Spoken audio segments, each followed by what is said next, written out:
GBA Consultoría y Capacitación SC presenta una emisión más del programa Los Mejores Fiscalistas de México, producido por la contadora Ángeles Mandujano. El tema en esta ocasión, iniciativa de modificaciones al Código Fiscal de la Federación para el 2014, con la participación especial del contador público certificado y abogado Sergio Osorio Cruz. Título de Contador Público en la Escuela Superior de Comercio y Administración del Instituto Politécnico Nacional. Título de Licenciado en Derecho en la Universidad Insurgentes, incorporada a la Universidad Nacional Autónoma de México. Diplomado en Impuestos en el Instituto Tecnológico Autónomo de México.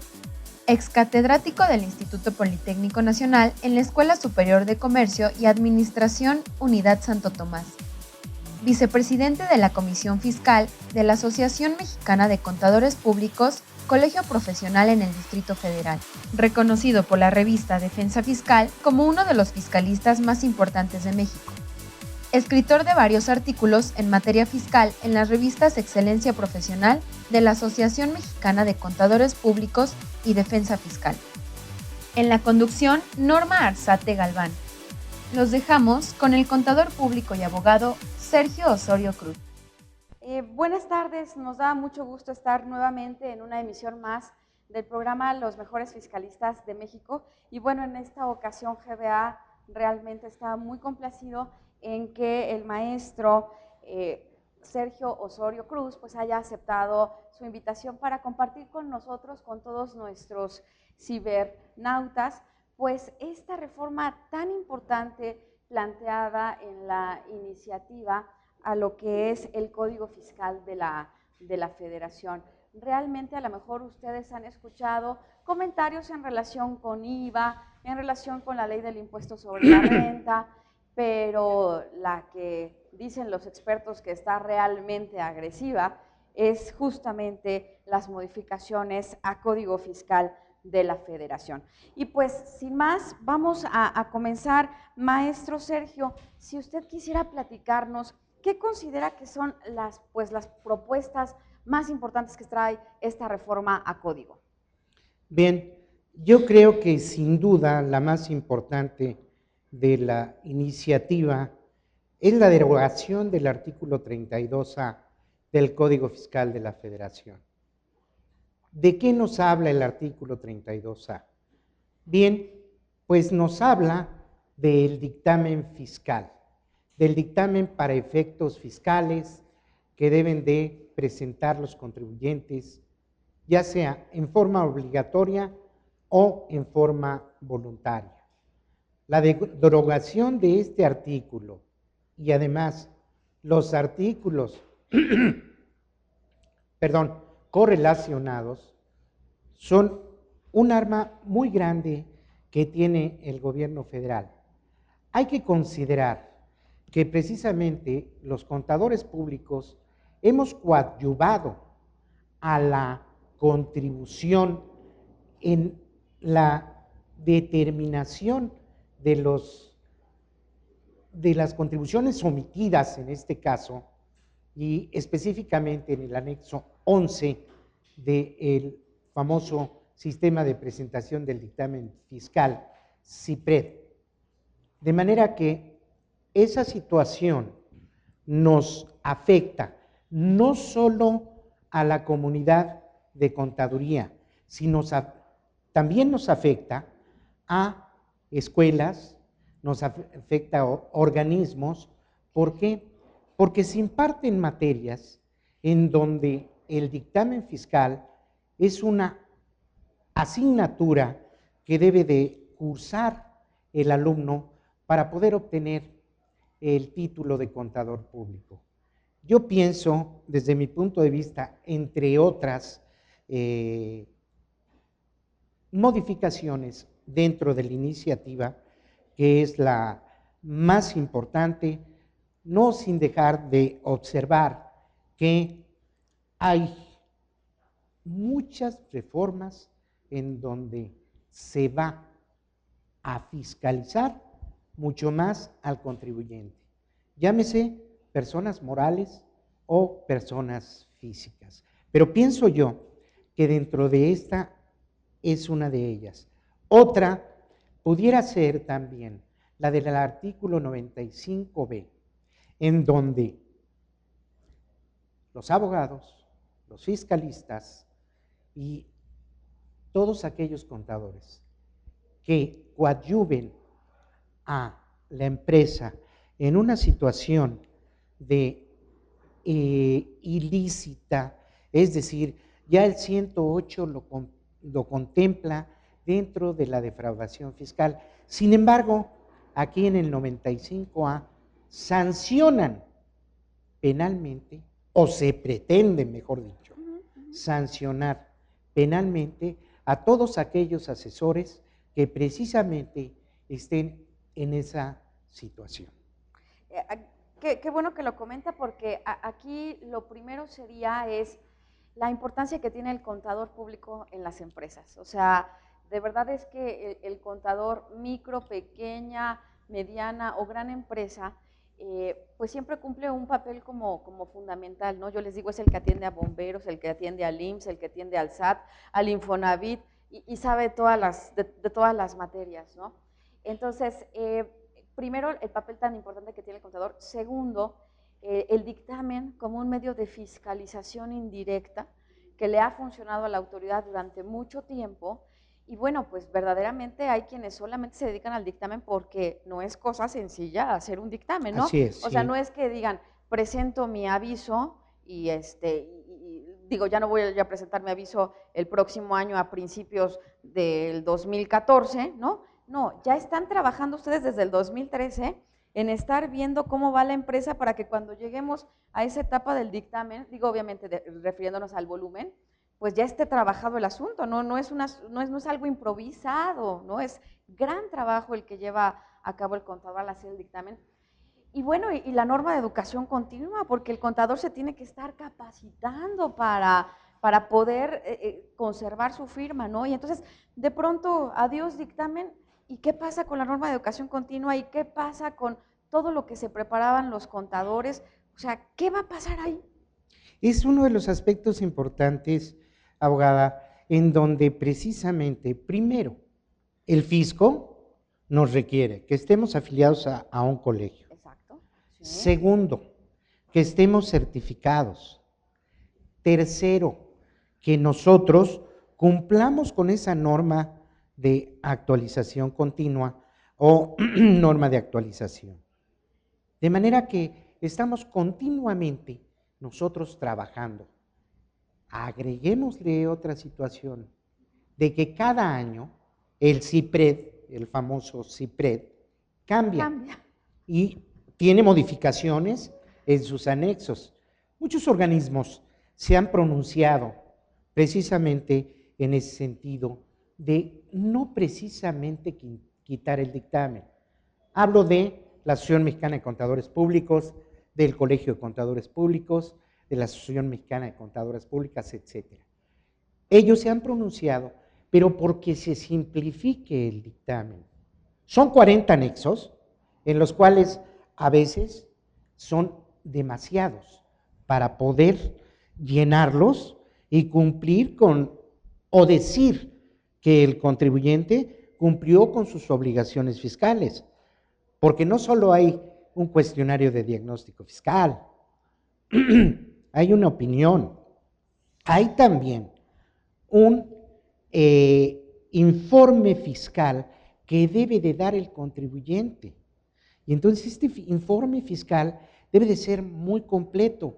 Por tal motivo nos requieren de manera muy puntual la Secretaría de Hacienda y Crédito Público en ese sentido, para precisamente cumplir. Y cada año cumplir con esta norma, para efecto de que podamos emitir el dictamen. Claro. Otra de las reformas que considero es, bueno, un tanto cuanto importante, es que imagínense ustedes, el SAT ya nos va a poder hacer auditoría en forma electrónica. Ay, caray, ¿cómo le va a hacer? Sí, esto se relaciona con esta cuestión de la contabilidad primero la vas a presentar vía electrónica y luego ellos te lo van a revisar vía electrónico? Correcto, la reforma al artículo 28 del Código Fiscal de la Federación me indica en una adición en donde ya se va a crear a través de Internet, reportarle a la Secretaría de Hacienda, en este caso el Servicio de Administración Tributaria, la contabilidad. Entonces, al reportarle la contabilidad, al reportarle en las declaraciones informativas, llámese DIOT, llámese pago referenciado, la autoridad va a poder verificar y observar si se cumplieron con las obligaciones fiscales. Para tal efecto, podrá hacer auditorías. Esto está dentro de las facultades de comprobación de la autoridad. De manera que ahí, a través del electrónicamente, bueno, pues van a poder revisar a la empresa, determinarle un crédito fiscal y asimismo exigirle y notificarle evidentemente este crédito fiscal. ¿Para qué? Para que sea liquidado, pagado en su caso, o interponer, ¿por qué no?, el medio de defensa correspondiente.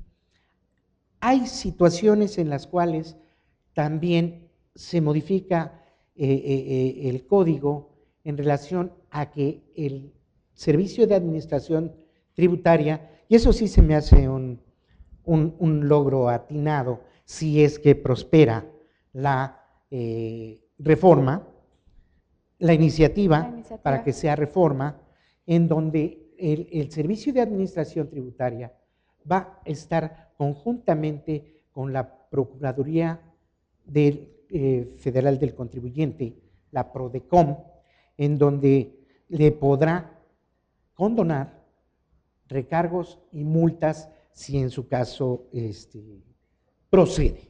Sí, aquí nada más aterrícenos un poquito la idea.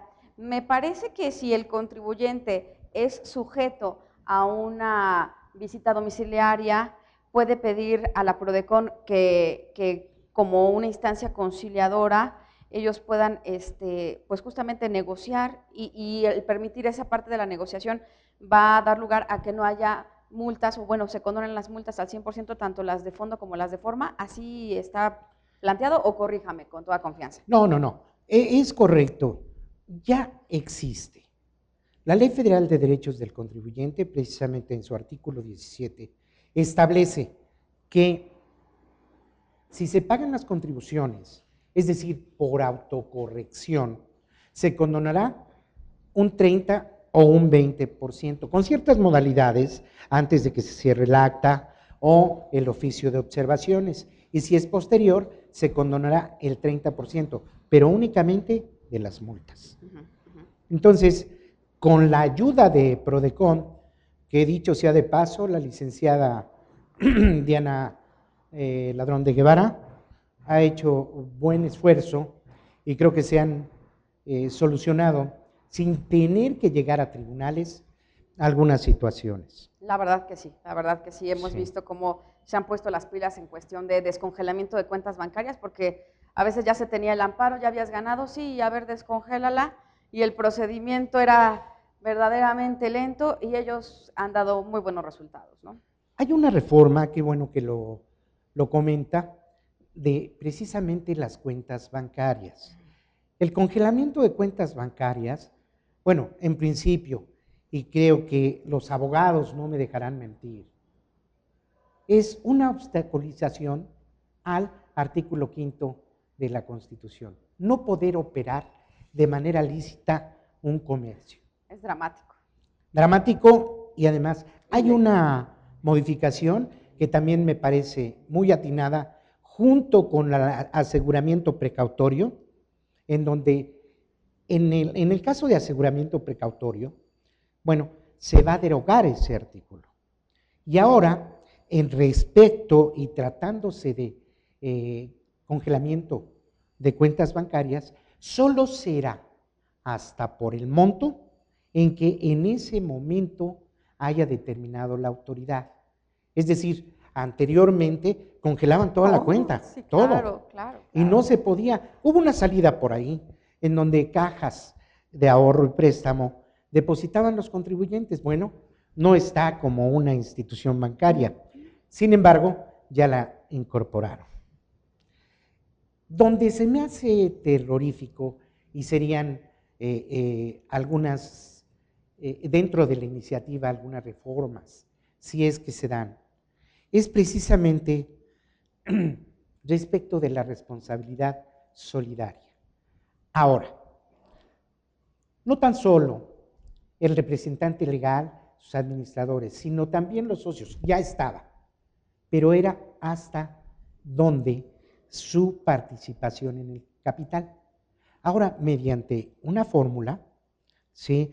Y bueno, ciertos mecanismos que tiene o que establece el SAT, se responsabiliza aún más a los socios de la sociedad mercantil.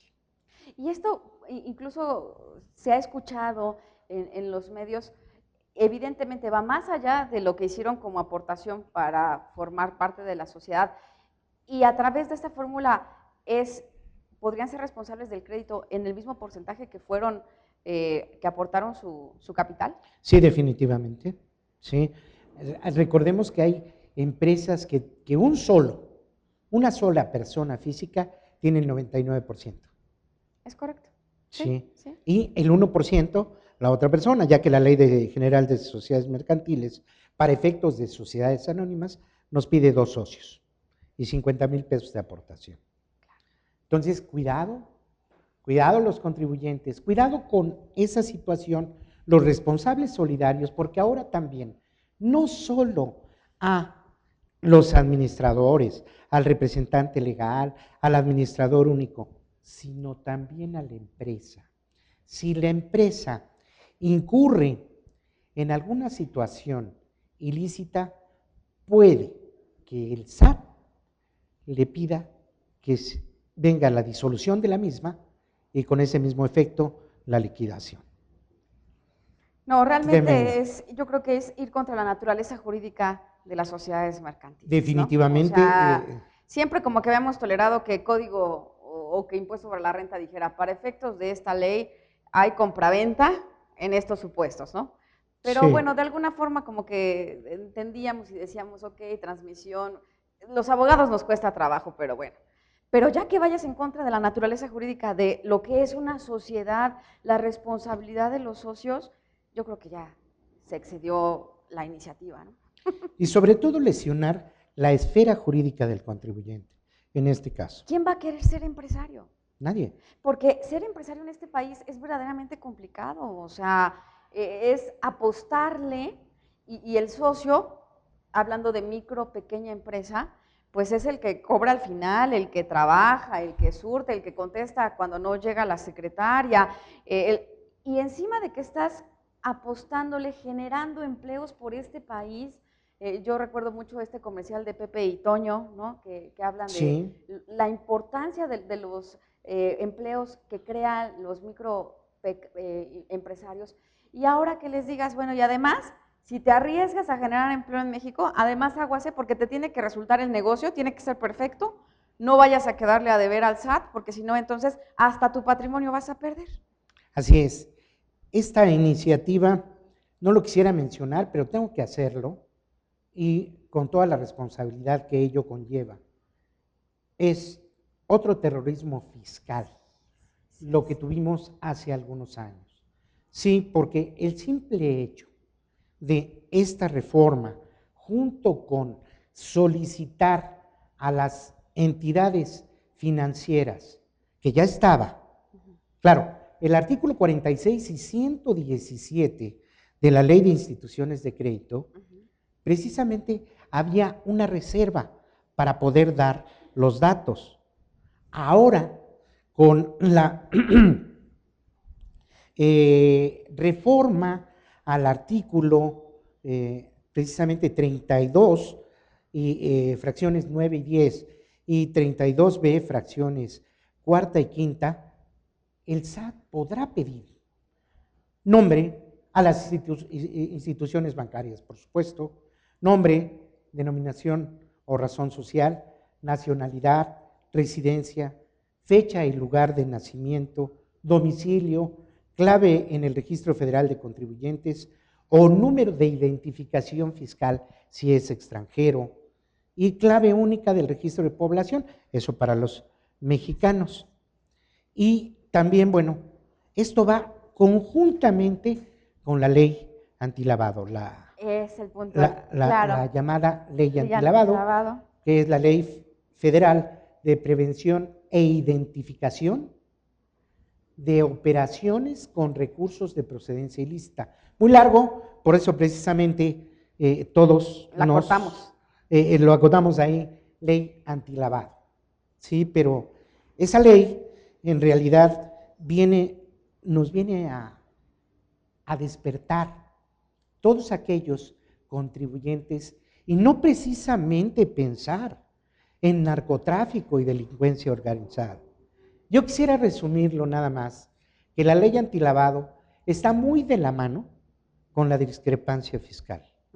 ¿Esté o no inscrito el contribuyente en el Registro Federal de Contribuyentes, válgame la expresión, pero ya estaba desde 1990. La refuerzan y entra en vigor el 17 de julio. Esta situación de precisamente de la modificación a los artículos 32A y 32B, que es adición y reforma, nos viene a corroborar más lo que es la ley antilavado, o reforzar de alguna manera lo que es la ley antilavado, que bueno, en donde nos encontremos con una actividad vulnerable, pues hay que reportarlo.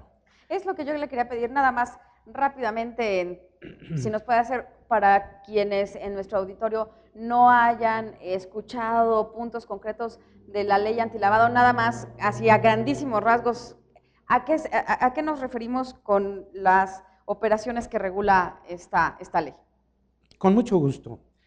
Esta ley, insisto, no es para el narcotráfico. Cuando decimos ley antilavado, estamos pensando definitivamente en el narcotráfico o la delincuencia organizada. No, no es así. Es todo aquel contribuyente, y me refiero, llámese persona moral o persona física, que incumple fiscalmente, que compra facturas, que expide facturas, que también hay cambios importantes, sugerencias a cambios en cuanto a los FDIs, ¿sí? Se cancelará precisamente el certificado digital cuando no se presenten. Quiero mezclar claro. las dos cosas porque sí es importante esta reforma, que también viene con mucho fondo y en donde precisamente si no se presentan 3 declaraciones consecutivas o no, o 6 consecutivas en un periodo de 9 meses, la autoridad va a cancelar el certificado. Si estando en pleno uso del procedimiento administrativo de ejecución, ¿qué es el procedimiento administrativo de ejecución? Bueno, pues cuando la autoridad queda firme un crédito fiscal, pues a cobrarlo. Desaparece, si durante ese lapso del procedimiento administrativo de ejecución desaparece. Si dentro de las facultades de comprobación también obstaculiza o se oponga a la revisión. Entonces, no vamos a poder emitir un certificado. Y continuando con la ley antilavado, esto en su artículo 17, esta ley establece las actividades vulnerables. ¿Y a qué me refiero con ello? El Servicio de Administración Tributaria establece, a ver, ¿eres agencia de automóviles? Sí. Bueno, pues hasta este monto y restricciones también en operaciones en efectivo. Pero vamos a suponer que es con cheque.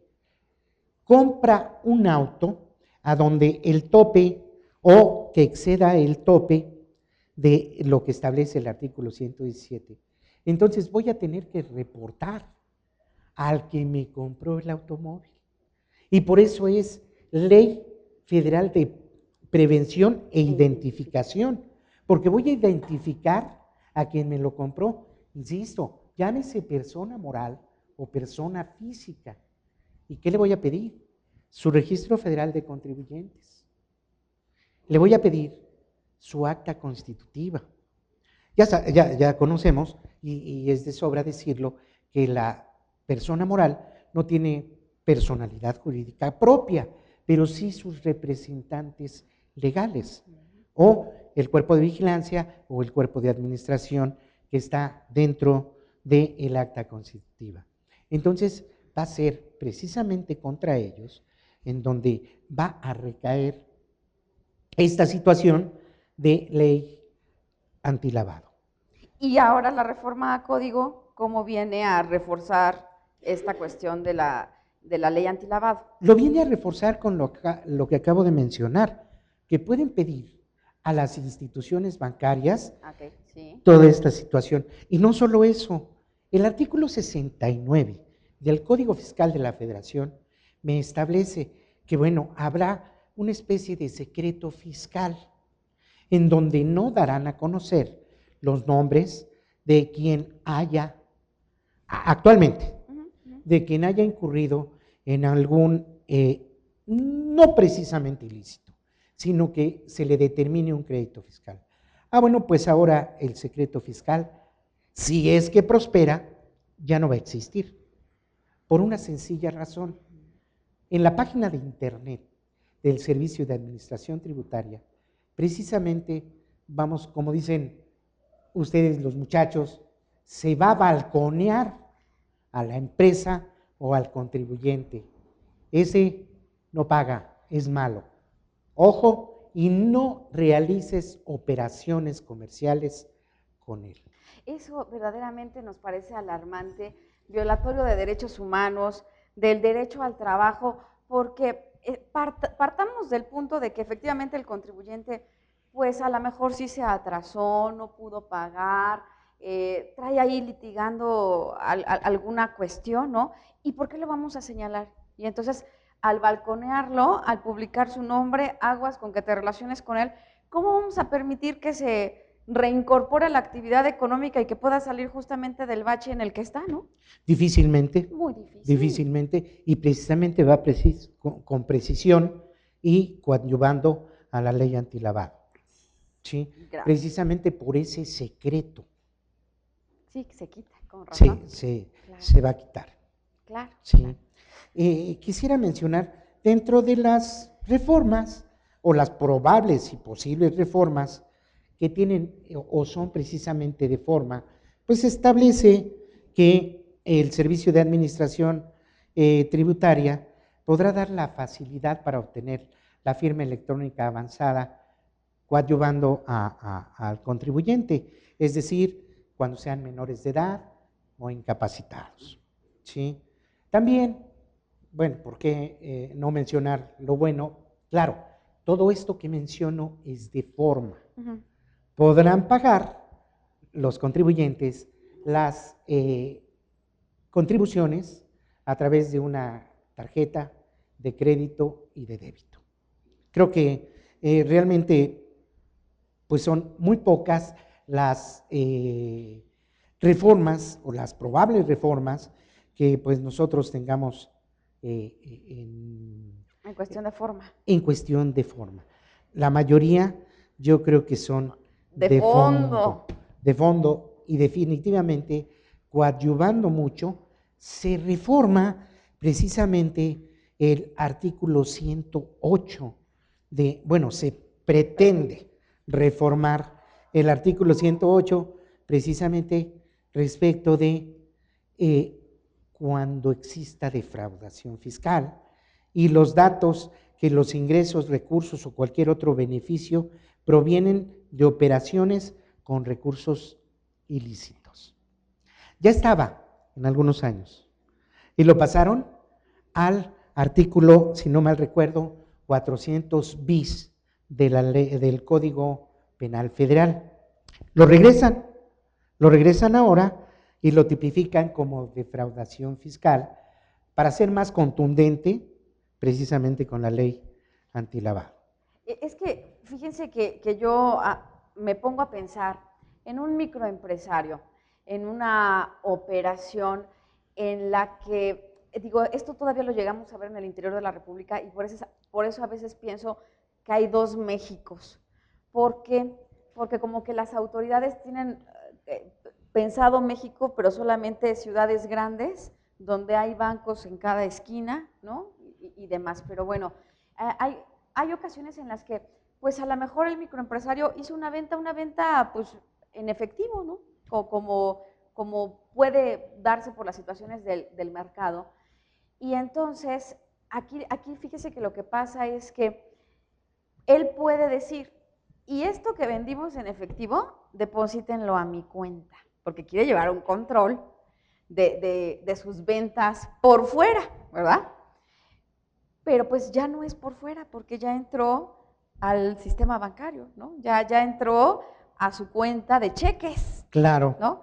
Y luego, si hay que pagarle a algún proveedor que a lo mejor me rebotaron el cheque la semana pasada, que estamos atrasados en los pagos, etcétera, y hay ocasiones en las que de plano el proveedor dice, si no me pagas en efectivo, no te surto, ¿no? Porque no me voy a esperar a que me vuelvan a rebotar el cheque, X, lo que quieras, entonces págame en efectivo, y pues entonces, a ver, manden cambiar el dinero y saquen el dinero, y estamos hablando de que se está trabajando, o sea, de que tenemos trabajadores, no que son operaciones, pues, ilícitas. No, pero sin embargo, si precisamente no se declara Claro. y se deposita en una cuenta, bancaria, es ahí donde estamos en presencia del antilavado de dinero. ¿Por qué? Porque precisamente no se está declarando y es realmente muy sencillo. Pero lo drástico de la ley de antilavado es que hay que avisar dentro del mes siguiente a que se celebró esta operación. Si ponemos el caso o un ejemplo de una joyería, también ahí me recuerdo bien, son 41,000 pesos. Si va y una persona física o moral compra una alhaja de 3,000 pesos, pero durante el mes o dentro de los 6 meses compra más de 41,000 pesos, la joyería tiene la obligación forzosa de identificarlo y no solo de identificarlo, sino de reportarlo a través de un aviso al SAT. Se crea una unidad de inteligencia financiera en donde precisamente va a analizar todas estas situaciones y observará si está correctamente desde el punto de vista fiscal.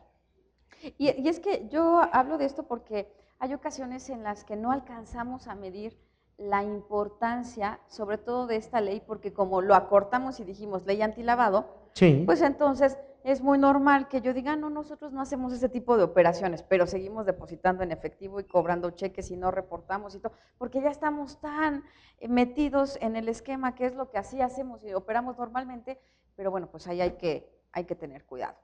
Mucho cuidado. Sí, lo peor es que si no se reporta, hay, multas mínimas, pero lo más grave es que una multa de 647,000 pesos y fracción por no reportarlo. Entonces, tenemos que observar los contribuyentes, nosotros mismos, los contadores, porque estamos en la fracción 10ª, precisamente, de este artículo 17 de la ley antilavado. Nosotros mismos tenemos que observar si caemos o si presumiblemente estamos dentro de lo que establece la ley. Entonces, tenemos que reportarlo. Y si no lo reportamos, vienen este tipo de sanciones, desde mi punto de vista, exageradas, y puede llegar el momento de prisión. ¿Sí? Y aparte de la multa importante que pudiera establecer precisamente esta misma ley, el reglamento o las reglas de Las reglas. carácter general. Las reglas. ¿Sí? Y Ellas fueron hablando publicadas. de multas, perdón, ¿la iniciativa de reforma código trae alguna modificación en relación con sanciones? Sí, sí, precisamente en los artículos que ya mencionaba, en el artículo 95 a 95b de la ley, y sí, cuando nosotros nos encontremos precisamente en presencia de algún ilícito, pues viene este tipo de multas, y quizá no tan solo de multas, sino la modificación al artículo 108 de prisión, porque estamos en presencia de defraudación fiscal. Sí, sí lo hay, están ahí. Y ¿Vienen más fuertes? No. Esto Amplía el supuesto. nada más el 95b, que es el que mencionaba. ¿Sí? Y, insisto, la inmovilización de cuentas bancarias.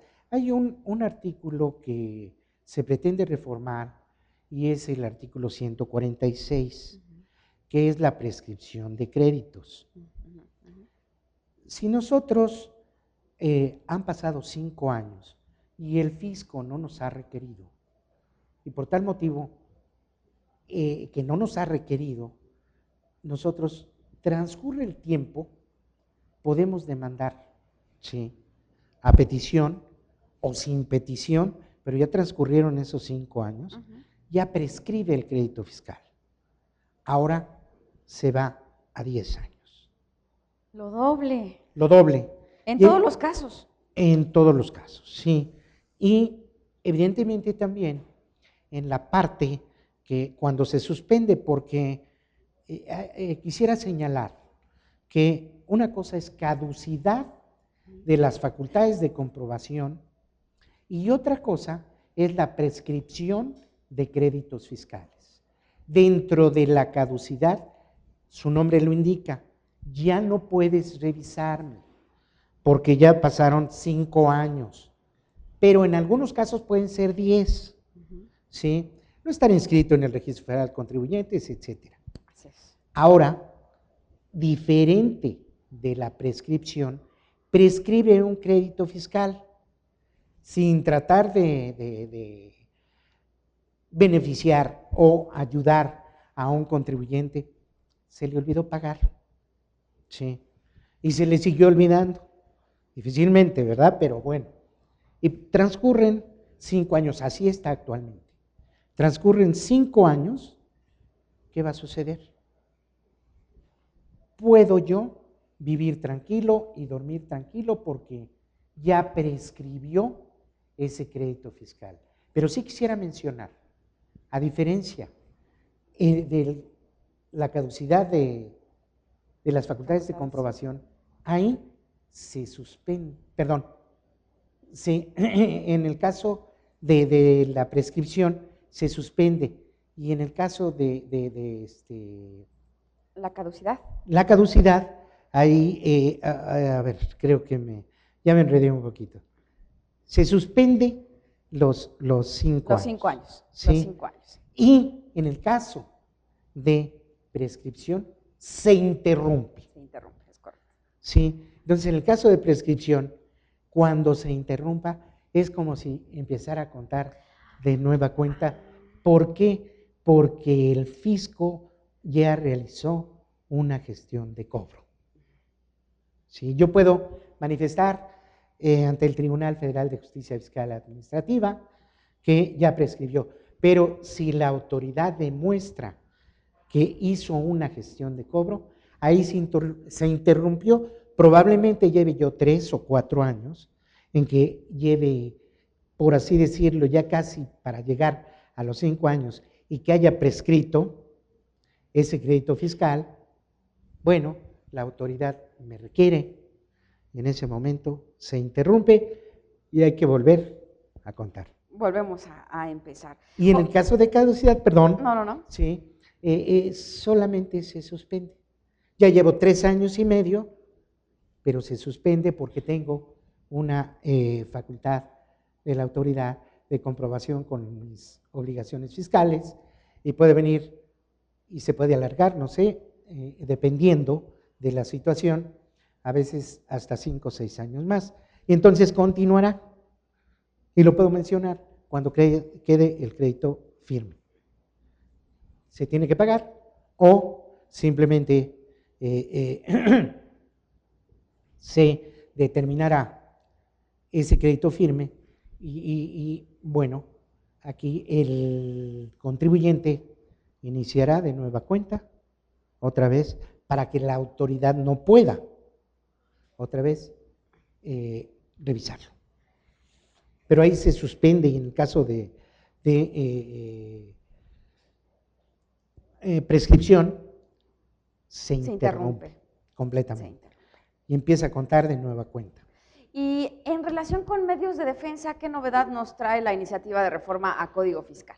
Bueno, hay que acordarse y recordar como abogados que definitivamente todo tiene medio de defensa, principalmente cuando se atenta, ¿sí?, a los principios constitucionales.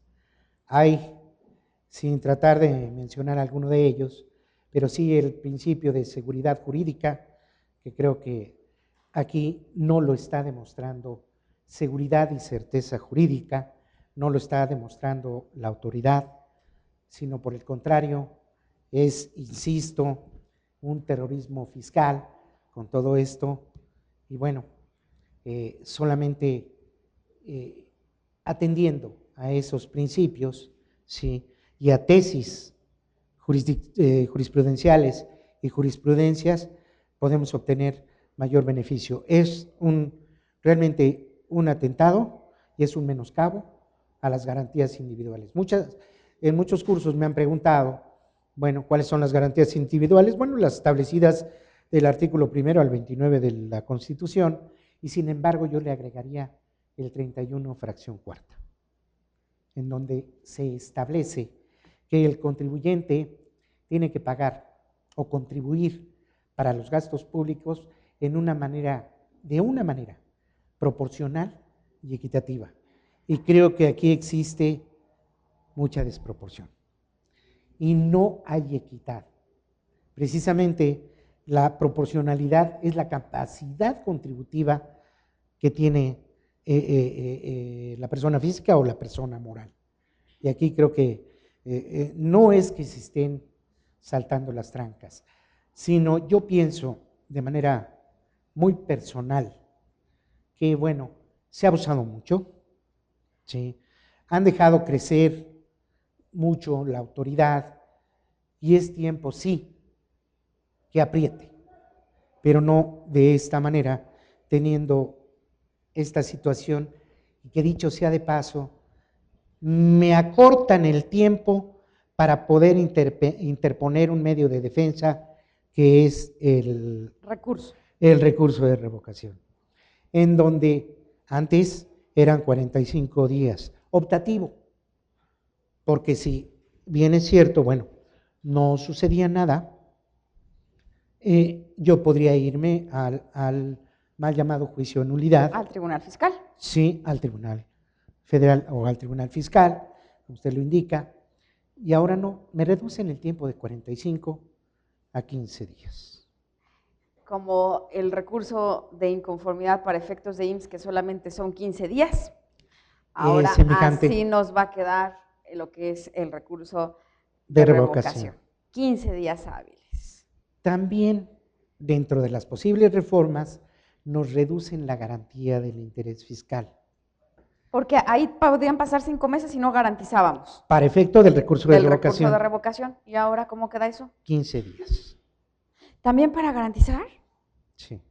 Pero quisiera aclarar, ajá, sí, para garantizar el interés fiscal respecto de la determinación de un crédito fiscal. ¿Sí?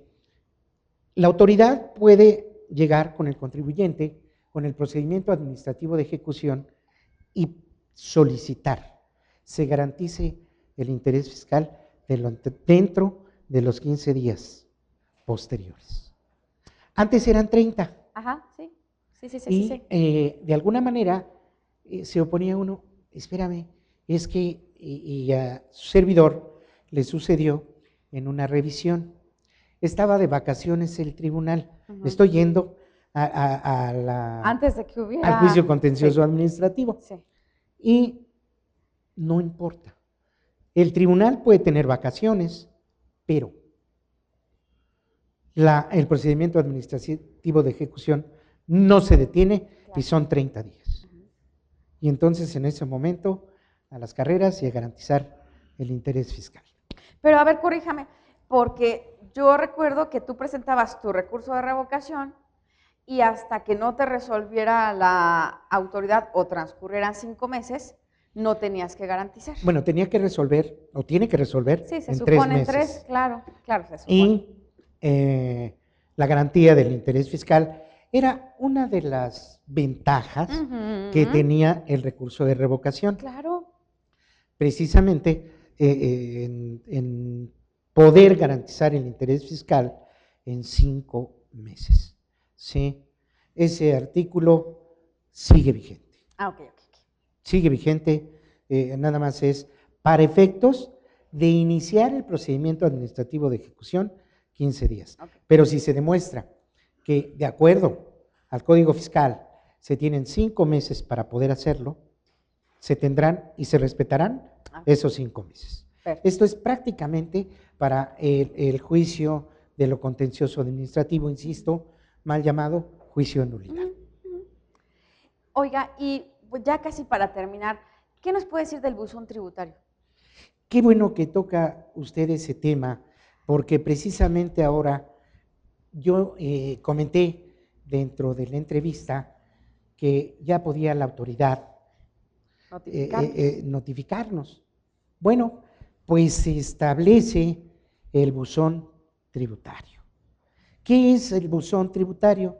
Es precisamente un medio de comunicación que lleva este nombre y que donde electrónicamente, a través de internet, nos van a notificar, nos pueden hacer una auditoría y es donde nosotros también vamos a comunicarle al Servicio de Administración Tributaria la contabilidad. Por eso es que yo digo que hay 2 Méxicos, porque usted no está para saberlo, pero mi abuelo vive en Guerrero, en una zona en donde no hay teléfonos fijos y tampoco llega la señal de internet porque no hay antena repetidora, ¿no? Entonces, cuando vamos para allá, verdaderamente nos olvidamos de internet, teléfono, no hay nada, ¿no? Entonces, sí. Pero bueno, ahí está mi abuelo y no es el único en todo México, o sea, está mi abuelo y hay mucha gente más. Claro. Entonces, me pongo a pensar y digo, bueno, ¿y si no hay internet? ¿Por qué no hay? No. Porque aquí lo que pasó es que Teléfonos de México dejó de invertir en infraestructura porque le pidieron que la rentara a las otras compañías. Y pues dijo Telmex, yo ya no. Y las otras empresas dijeron, no, pues a nosotros esa zona no nos interesa. Y entonces, de verdad hay 2 Méxicos. O sea, si no hay teléfono, menos va a haber internet. Y entonces, ¿pero ¿ahí qué qué va a pasar? actividad es la que realizan allá en Guerrero? Pues mucho comercio, agricultura, ganadería. Agricultura y ganadería. Sí, quizás silvicultura también. ¿Por qué no mencionar? Pero comercio hay fuerte actividad comercial, pero entonces ¿ahí qué pasará? Yo creo que el establecimiento de este buzón tributario, y pienso yo que si es que prospera dentro de las reglas de carácter general, van a tener que dar beneficios a las poblaciones, así como ya lo hay, a las poblaciones donde no tienen instituciones bancarias, de esa misma manera. ¿Sí? ¿Por qué? Porque precisamente no van a poder dentro del buzón tributario poder recibir o informarse de que les están requiriendo o les están haciendo alguna notificación, porque el buzón tributario también es para notificaciones. Si yo solicito una devolución, también ahí me van a responder. Ahí, en términos del artículo 22, si requieren información adicional, va a ser a través del buzón tributario. Porque aquí tengo que presentar mi contabilidad por internet, el SAT la va a poder revisar y me va a poder fincar créditos y entonces me los notifica vía electrónica, o sea, ya todo en línea. Sí, pero definitivamente tiene, dentro de las reglas de carácter general, insisto, Debería. si es que prospera. También, dentro de mi muy particular punto de vista, hoy estamos a 7 de octubre. Sí. El Congreso tiene que presentar ya aprobada la iniciativa a más tardar el 15 de noviembre. Y fíjese que por ahí dicen las malas lenguas que hasta el 20 de octubre, que ya para el 20 de octubre, bueno, no las malas lenguas, pero La información. ¿verdad? Sí, se oyó muy mal. Y la Que ya especulación que para el probablemente… 20 de octubre debemos de saber si se aprobó o no se aprobó, qué se modifica, no se modifica, porque después sigue la reforma energética y entonces… No, al contrario, ahorita está la reforma energética. Terminando, sigue la fiscal. esta. Y entonces, ¿qué sucede? Con tantos cambios, sin tocar IVA, sin tocar renta, sin tocar IEPS.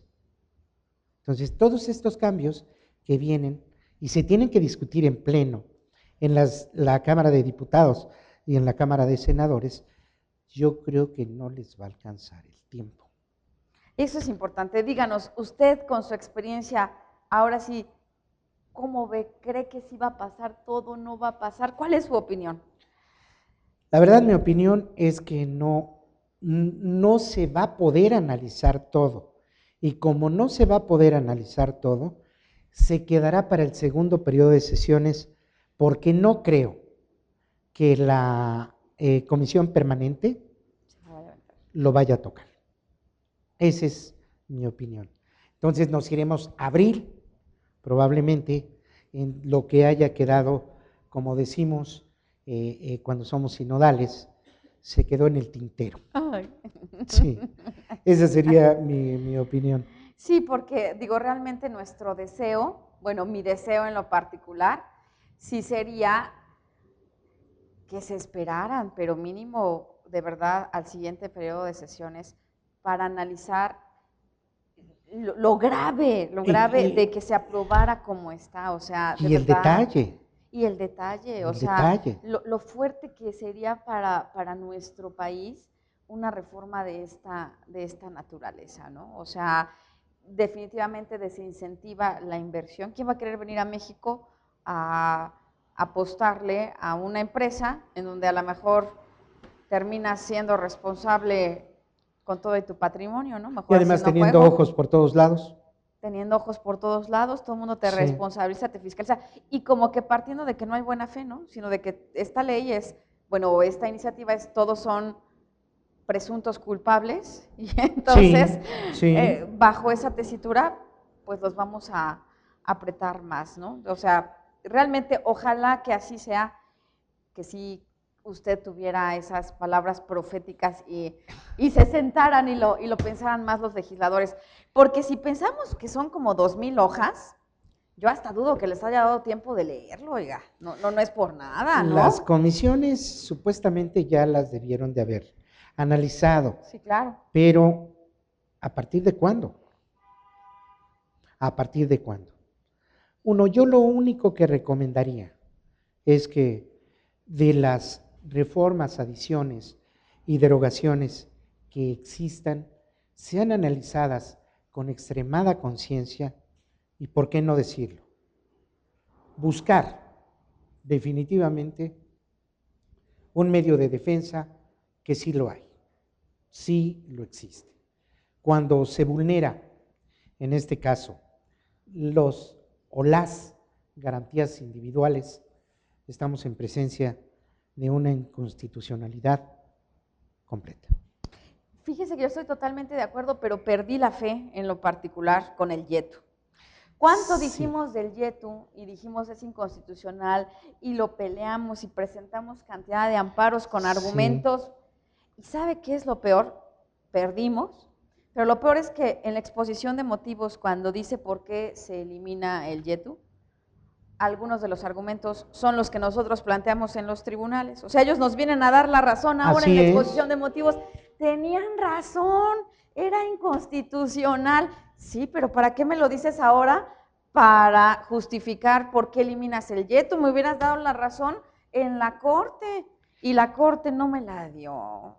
Entonces yo sí creo que lo que no se logre cambiar ahorita a través del convencimiento, difícilmente lo vamos a ganar en los tribunales. Lo tenemos que hacer, somos abogados, usted es abogado y no podemos perder la fe, pero de ahí a que la Corte nos vaya a salir con lo mismo que nos salió con el YETU.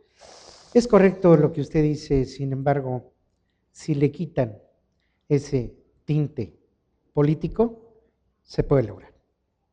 Dios quiera. Que difícilmente lo van a quitar. Pero usted acaba de mencionar algo importante. Ojalá Dios nuestro Señor los ilumine. Sí, claro. Y así, imagínense nada más los fiscalistas hablando de Dios nos ampare, ¿verdad? Porque realmente la cosa está dura. Realmente ha sido un deleite platicar con usted. Gracias por habernos acompañado nuevamente. Yo no sé si haya alguna reflexión final, algo que usted quiera compartirnos. Pues mi reflexión ya la mencioné. Hay que estar muy atentos a precisamente de la iniciativa, lo que se apruebe y buscar el medio de defensa que corresponda y no dejar precisamente que la autoridad nos gane y sobre todo con un menoscabo a lo que es muy importante establecido en nuestra Constitución, las propias garantías individuales. Muchísimas gracias. No me queda más que a nombre de GBA hacerle entrega de este reconocimiento y me permito darle lectura. GBA Consultoría y Capacitación SC se enorgullece de entregar el distinguido reconocimiento por su participación en el programa Los Mejores Fiscalistas de México al contador público y abogado Sergio Osorio Cruz por su destacada trayectoria profesional y por su invaluable ejemplo de capacidad, sabiduría y competencia aplicada al ejercicio de la contaduría fiscal en México. La contadora Ángeles Mandujano López, titular del programa, y el contador Andrés Ávila García, octubre de este año. Muchísimas gracias a ustedes por la invitación. Espero no sea la última vez. Claro que no, ya nos sentaremos y de una vez lo comprometemos para que nos acompañe cuando veamos qué pasó de la reforma, que aprobaron. Eso es lo que me gustaría ver. Muchísimas gracias. Al contrario, ustedes. Gracias, amigos. Estuvimos en una emisión más de Los Mejores Fiscalistas de México. Muchas gracias. Nos vemos la próxima semana. Hasta luego. Es así como presentamos una emisión más de Los Mejores Fiscalistas de México. Esperamos contar con su presencia la próxima semana.